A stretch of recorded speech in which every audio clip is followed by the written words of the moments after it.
संयम राखणे हा आयुष्यातला फार मोठा गुण आहे मित्रांनो. कारण एक चांगला विचार अनेक वाईट विचारांना नाहीसा करतो बरं. म्हणून माणसाने संयमी राहावं बरं का.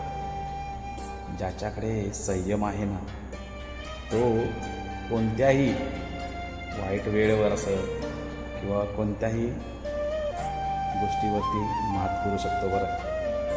त्यामुळं माणसानं संयमी राहायला पाहिजे बरं. ज्याच्याकडे संयम आहे ना, त्याला आयुष्यात पश्चाताप करायची वेळ येत नाही बरं का. तुमचं काय मत आहे मित्रांनो, हे कमेंटमध्ये नक्की सांगा. आवडल्यास आपल्या चॅनलला सपोर्ट करा. चला.